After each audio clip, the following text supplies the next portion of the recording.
Isang pinagpalang araw po sa bawat isa po sa atin at tayo po ay magko-communion na ngayong linggong ito. Lahat po tayo ay maging handa sapagkat ito pong communion po natin ay hindi po ito biro. Ito po ay isang sacred thing na gustong ipagawa sa atin ng Panginoon. Sabi po sa banal na kasulatan sa unang Korinto chapter 11 verse 23 hanggang 26. Sapagkat ito ang turo na tinanggap ko mula sa Panginoon at ibinigay ko naman sa inyo. Noong gabing siya'y pinagkanulo, ang Panginoong Hesus ay dumampot ng tinapay, nagpasalamat at nagpira-piraso iyon at sinabi, "Ito ang aking katawan na inihahandog para sa inyo. Gawin ninyo ito bilang pag-aalala sa akin." Matapos maghapunan, dumampot siya ng kopa at sinabi, "Ang kopang ito ang bagong tipan na pinagtitibay ng aking dugo. Tuwing iinumin ninyo ito, gawin ninyo bilang pag-alala sa akin. Sapagkat tuwing kakain kayo ng tinapay na ito at iinom ng kopang ito, ipinapahayag ninyo ang kamatayan ng Panginoon hanggang sa kanyang muling pagparito."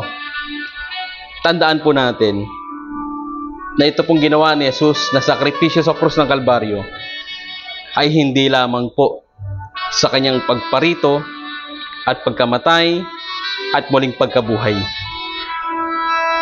Isa rin po sa nais na gustong sabihin sa atin ng Panginoon sa kanyang muling pagbabalik.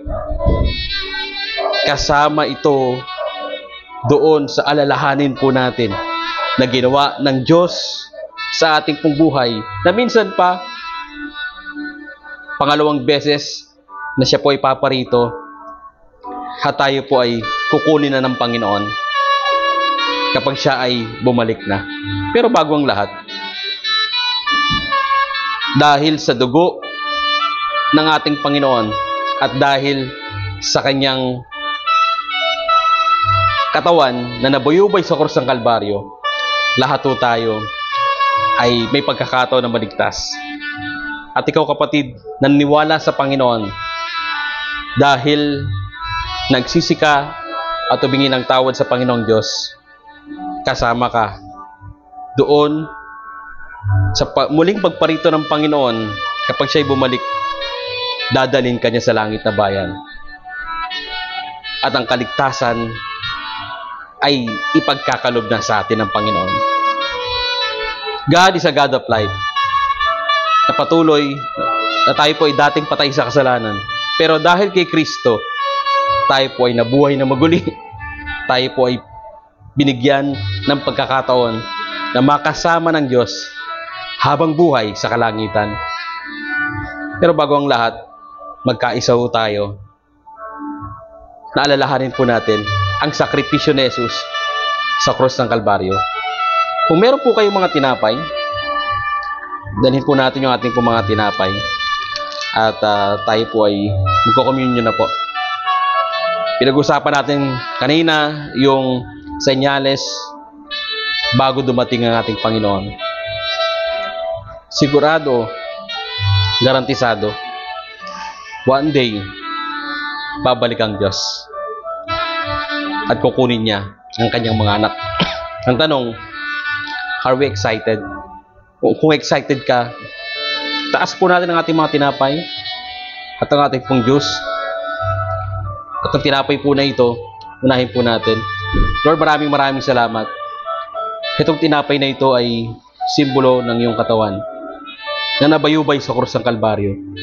Ang aking pong panalangin, sa pagkain po namin po ito, maalala po namin na minsan pa yung katawan mo ay nabugbog, nasugatan, pinarusahan. Para pong bawat sa po sa amin, sa mga latay, kami po ay nagsipagaling. Salamat po. I declare and I decree healing, spiritually speaking, emotionally, physically, financially, mentally speaking. We pray for healing sa bawat isa sa pangalan ni Jesus. Salamat po sa iyong katawan sa pangalan ni Jesus. Amen and amen. Kainin po natin. Ito naman pong Diyos. Salamatan natin ng Panginoon. Lord, maraming salamat. Ito po yung pagkakataon na ang iyong dugo ang siyang dumanak sa krus ng Kalbaryo upang ang bawat sa puso amin ay magkaroon ng chance at pag-asa ng kaligtasan at buhay na walang hanggan. Dahil sa iyong dugo, kami po ay natubos. Dahil sa iyong dugo, kami po ay pinawalang sala. Dahil sa iyong dugo, kami po ay pinatawad. At dahil sa iyong dugo, kami po ay nalinis. Salamat po sa kaligtasan ng aming kaluluwa. Salamat sa pagbabago. Salamat sa biyaya at habag. Nang dahil sa iyo, Panginoon, kami po'y naligtas. Sa pangalan ni Jesus, Amen.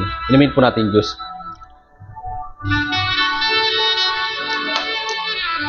Panginoong Diyos, maraming salamat po. Sa araw po na ito, Panginoon, ang aking deklarasyon sa bawat isang nakikinig. Lord, I pray and I declare na patuloy na ang bawat isa ay maging handa sa iyong pagparito. May mga senyalis na dumarating, Panginoong Diyos, at nararanasan po namin na tinuro po ni Sister Jonah kanina.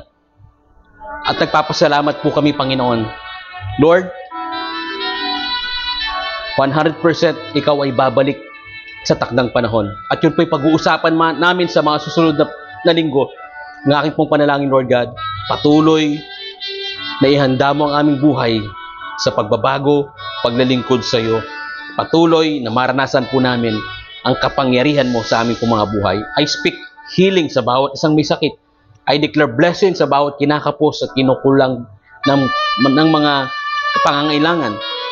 I pray, Lord God, sa lahat po ng may mga sigalot at pag-aaway, magkaayos. I pray, Panginoon, na patuloy sa lahat ng may anxiety at depression, wasakin mo ito sa puso ng bawat isa.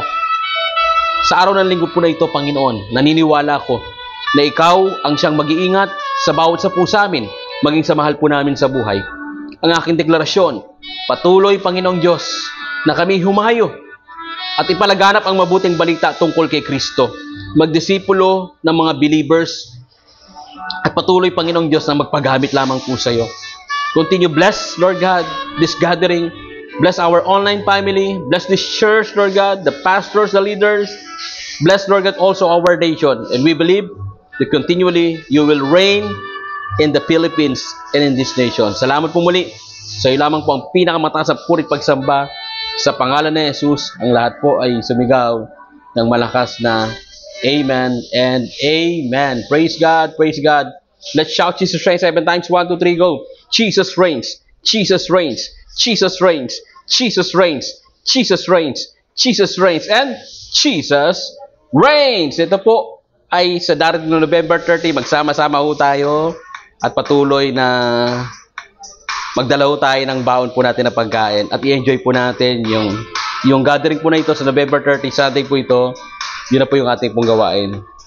Maraming salamat and see you next Sunday. To God be the glory. Ingat po kayong lahat and thank you so much sa inyo pong pagdalo.